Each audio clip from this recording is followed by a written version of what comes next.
Welcome to the Ultrahuman experience. This session is free for you for the complete experience. Please download the Ultrahuman app. Hello and welcome.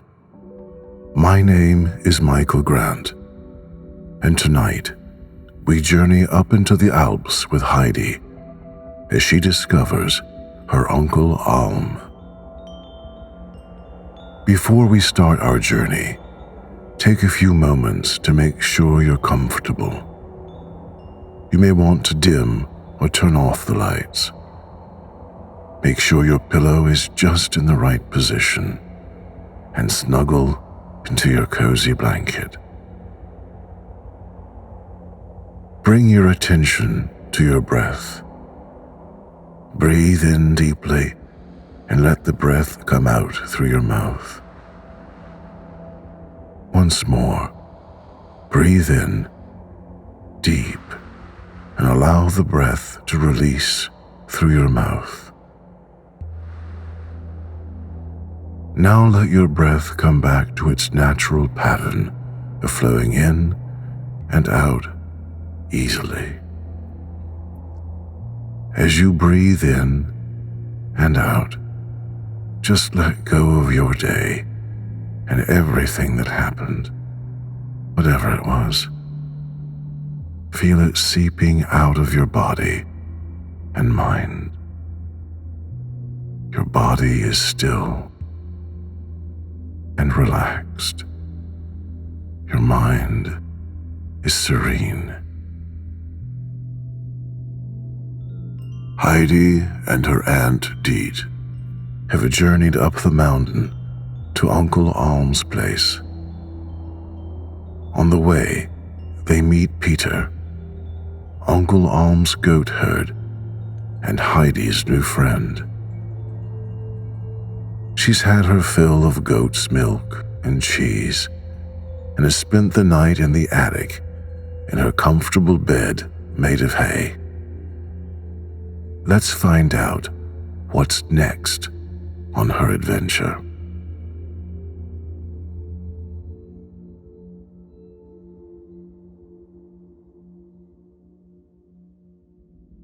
As soon as Deet had disappeared, the old man went back to his bench, and there he remained seated, staring on the ground without uttering a sound, while thick curls of smoke floated upward from his pipe. Heidi, meanwhile, was enjoying herself in her new surroundings. She looked about till she found a shed built against the hut where the goats were kept. She peeped in and saw it was empty. She continued her search and presently came to the fir trees behind the hut. A strong breeze was blowing through them, and there was a rushing and roaring in the topmost branches. Heidi stood still and listened. The sound growing fainter, she went on again to the farther corner of the hut, and so round to where her grandfather was sitting. Seeing that he was in exactly the same position as when she left him, she went and placed herself in front of the old man, and putting her hands behind her back, stood and gazed at him. Her grandfather looked up, and as she continued standing there without moving, "What is it you want?" he asked. "I want to see what you have inside the house," said Heidi. "Come then." And the grandfather rose and went before her towards the hut. "Bring your bundle of clothes in with you," he bid her as she was following.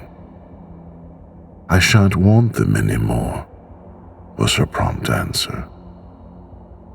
The old man turned and looked searchingly at the child, whose dark eyes were sparkling in delighted anticipation of what she was going to see inside. "She's certainly not wanting in intelligence," he murmured to himself. "And why shall you not want them anymore?" he asked aloud.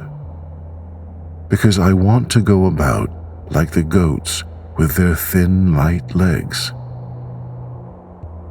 "Well, you can do so if you like," said her grandfather. "But bring the things in. We must put them in the cupboard." Heidi did as she was told. The old man now opened the door, and Heidi stepped inside after him.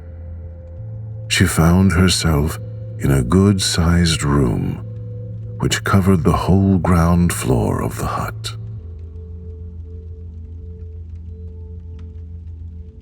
A table and a chair were the only furniture. In one corner stood the grandfather's bed. In another was the hearth with a large kettle hanging above it.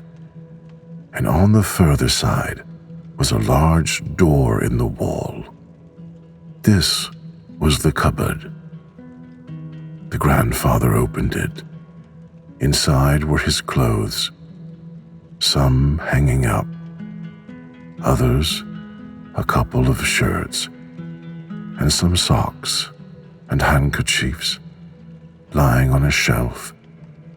And on a second shelf were some plates and cups and glasses, and on a higher one still, a round loaf, smoked meat and cheese. For everything that Uncle Alm needed for his food and clothing was kept in this cupboard.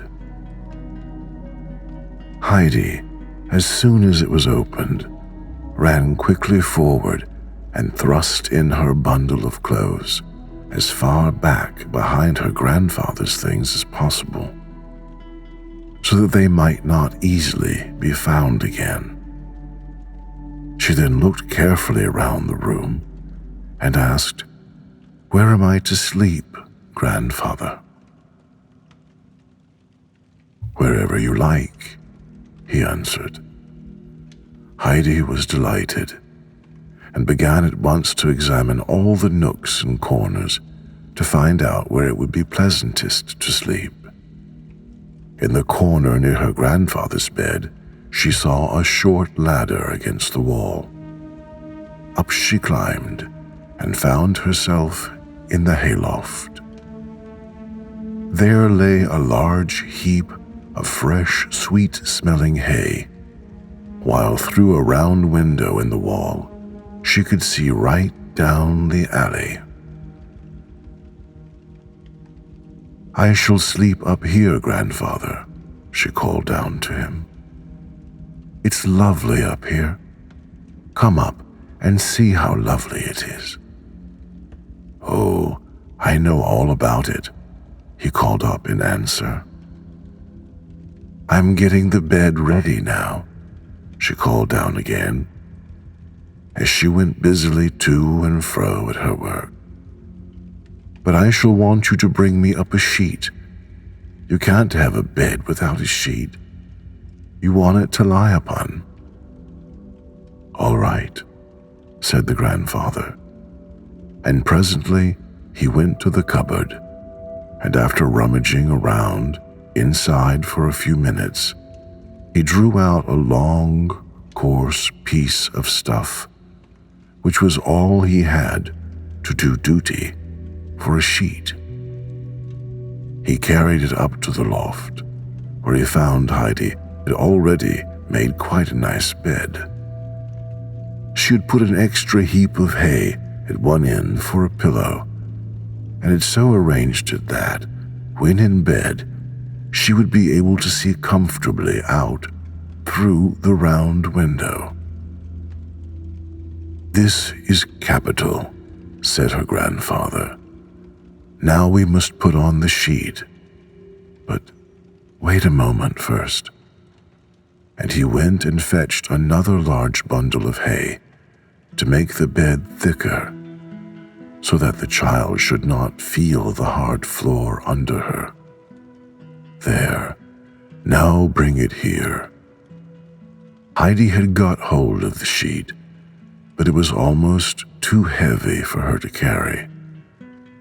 This was a good thing, however, as the close, thick stuff would prevent the sharp stalks of the hay running through and pricking her.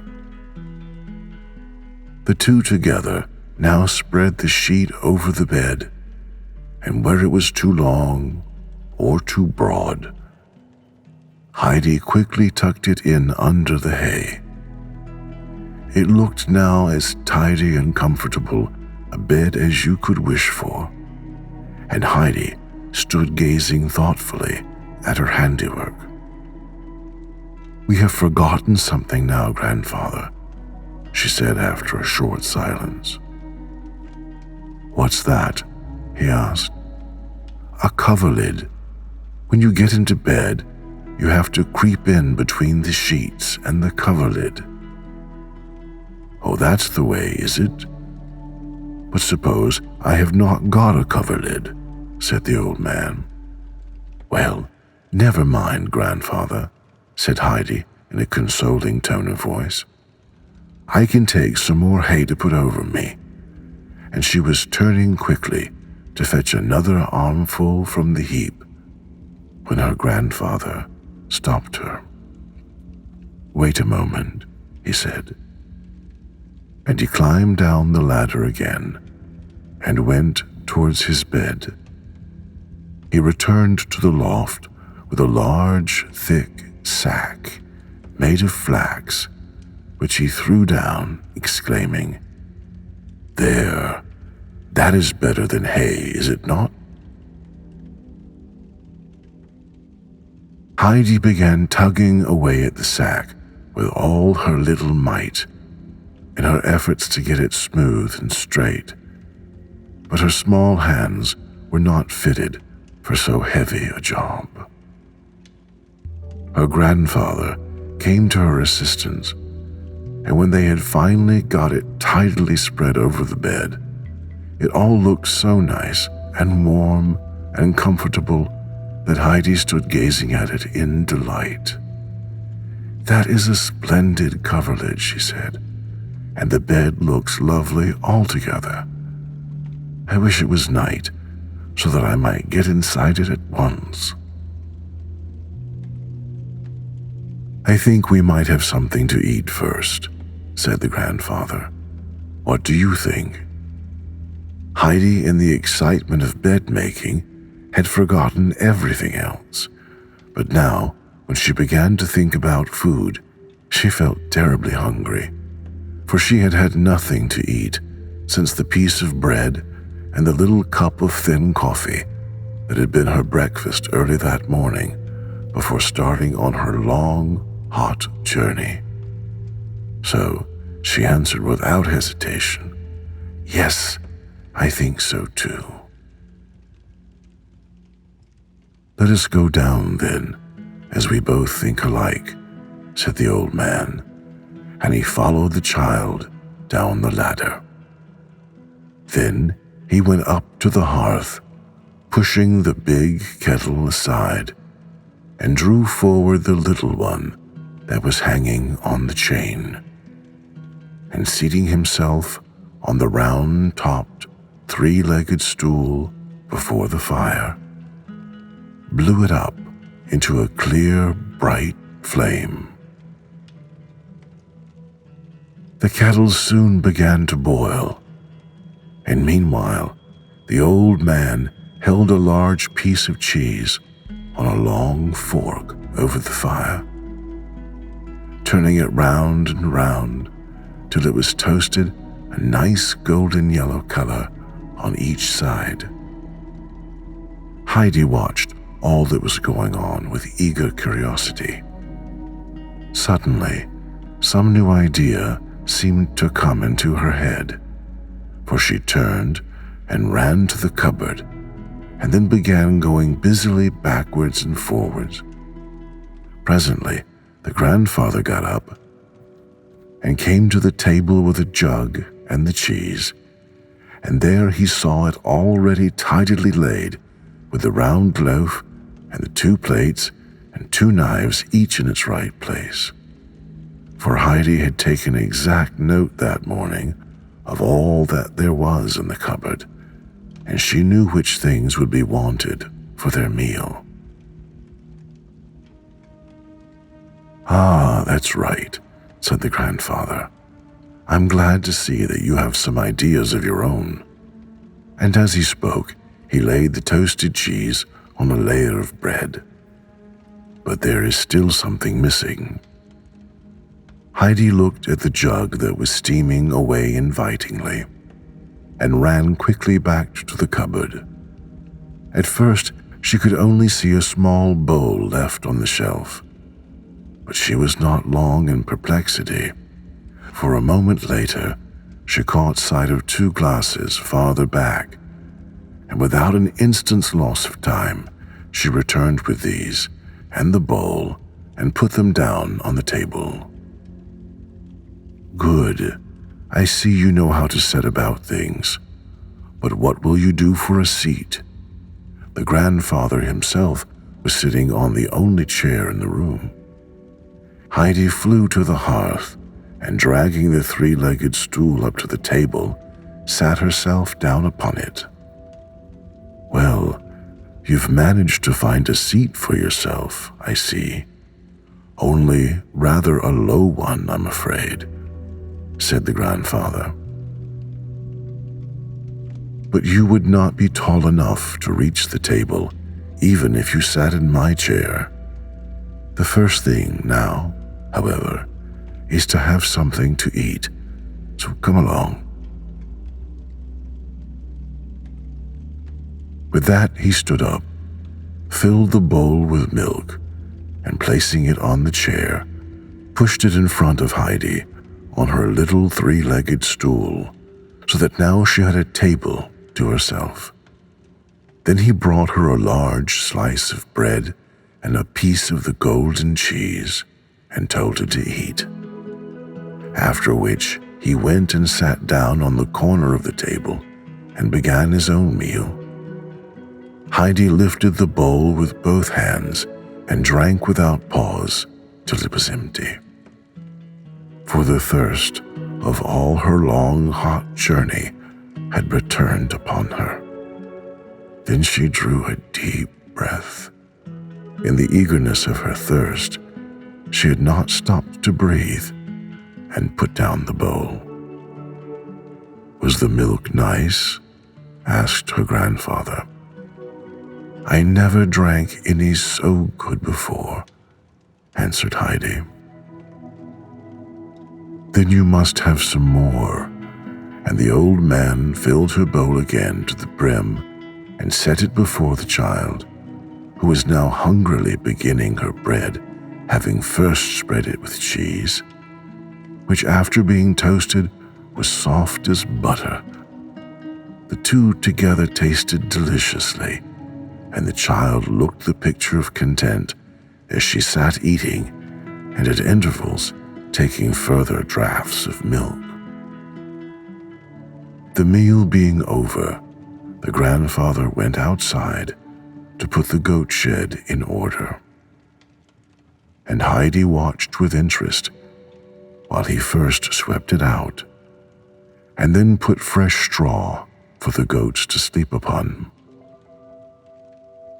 Then he went to the little well shed, and there he cut some long round sticks and a small round board. In this he bored some holes and stuck the sticks in them, and there, as if by magic, was a 3-legged stool just like her grandfather's, only higher. Heidi stood and looked at it, speechless with astonishment. "What do you think that is?" asked her grandfather. "It's my stool. I know, because it's such a high one, and it was made all of a minute, said the child, still lost in wonder and admiration. She understands what she sees. Her eyes are in the right place, remarked the grandfather to himself as he continued his way round the hut, knocking in a nail here and there, or making fast some part of the door, and so with hammer and nails and pieces of wood going from spot to spot, mending or clearing away wherever work of the kind was needed. Heidi followed him step by step, her eyes attentively taking in all that he did, and everything that she saw was a fresh source of pleasure to her. And so the time passed happily on till evening. Then the wind began to roar louder than ever through the old fir trees. Heidi listened with delight to the sound, and it filled her heart so full of gladness that she skipped and danced round the old trees as if some unheard of joy had come to her. The grandfather stood and watched her from the shed. Suddenly, a shrill whistle was heard.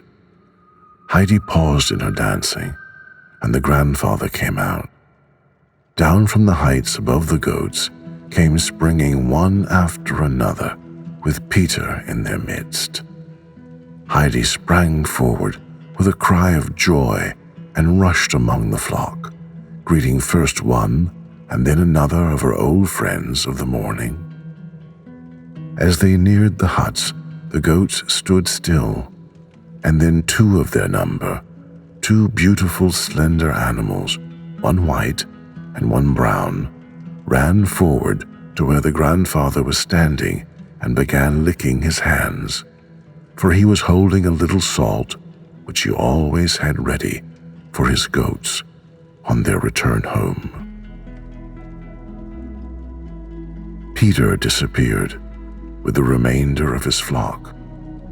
Heidi tenderly stroked the two goats in turn, running first to one side of them and then the other, and jumping about in her glee at the pretty little animals. "Are they ours, grandfather? Are they both ours? Are you going to put them in the shed? Will they always stay with us?" Heidi's questions came tumbling out one after the other, so that her grandfather had only time to answer each of them with yes, yes. When the goats had finished licking up the salt, her grandfather told her to go and fetch her bowl and the bread. Heidi obeyed and was soon back again. The grandfather milked the white goat and filled her basin, and then, breaking off a piece of bread, "Now eat your supper," he said, "and then go to bed. Aunt Deet left another little bundle for you, with a nightgown and other small things in it, which you will find at the bottom of the cupboard if you want them. I must go and shut up the goats, so be off and sleep well." "Good night, grandfather, good night. What are their names, grandfather? What are their names?"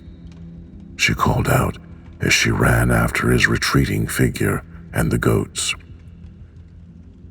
"The white one is named Little Swan, and the brown one, Little Bear," he answered. "Good night, Little Swan. Good night, Little Bear," she called again at the top of her voice, for they were already inside the shed. Then she sat down on the seat and began to eat and drink, but the wind was so strong that it almost blew her away. So she made haste and finished her supper, and then went indoors and climbed up to her bed, where she was soon lying as sweetly and soundly asleep as any young princess on her couch of silk. Not long after, And while it was still twilight, the grandfather also went to bed, for he was up every morning at sunrise, and the sun came climbing up over the mountains at a very early hour during these summer months. The wind grew so tempestuous during the night and blew in such gusts against the walls that the hut trembled and the old beams groaned and creaked. It came howling and wailing down the chimney like voices of those in pain, and it raged with such fury among the old fir trees that here and there a branch was snapped and fell. In the middle of the night, the old man got up. "The child will be frightened," he murmured, half aloud. He mounted the ladder and went and stood by the child's bed. Outside, the moon was struggling with the dark, fast-driving clouds, which at one moment left it clear and shining, and the next swept over it, and all again was dark. Just now the moonlight was falling through the round window straight onto Heidi's bed. She lay under the heavy coverlid, her cheeks rosy with sleep, her head peacefully resting on her little round arm, and with a happy expression on her baby face, as if dreaming of something pleasant. The old man stood looking down on the sleeping child until the moon again disappeared behind the clouds, and he could see no more. Then he went back to bed.